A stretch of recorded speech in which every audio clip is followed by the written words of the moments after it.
DJ TV Printer Vlog. Meron tayo ditong Epson 11050. So ayan, for reset siya o palitin na yung kanyang maintenance box. Ayan, makikita nyo alternate blinking to.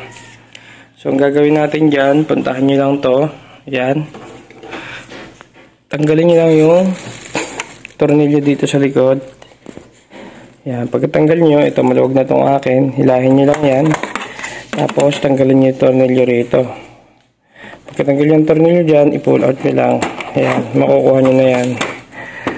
Tapos, yan, meron tayo dito resetter. Maintenance box resetter, ayan o.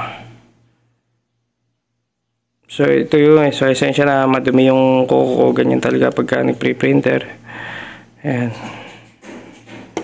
Tanggalin nyo lang yan. Okay.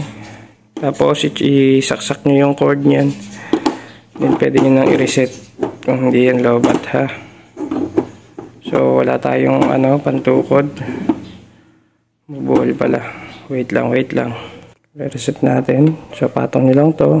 Yan, 4 pins, tsaka 3 yung nasa ilalim, ibabaw. Yan. So, yan. Pag nag-green na yan, ibig sabihin, reset na. So, ito, mabibili nyo to sa Shopee o sa TikTok. Mabibili nyo sa TikTok. Siyempre, pagkayari, balik nyo na.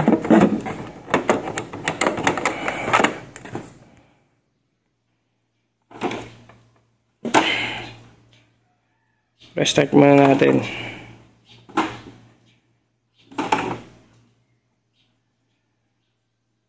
Then, on na natin ulit.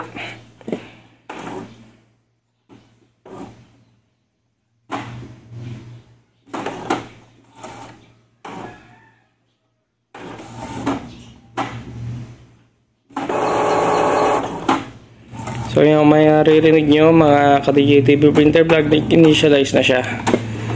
So kung ayaw nyo bumili ng maintenance box kada magpo-reset siya mga ka-DJ TV Printer Vlog, ayan, I suggest bumili kayo ng gantong chip resetter para every time na magre-reset siya, hindi mo na kailangan bumili ng maintenance box o hindi mo na kailangan tumawag ng technician para i-reset yung printer mo, dahil sa sobrang dali, ikaw mismo kayang-kaya mo.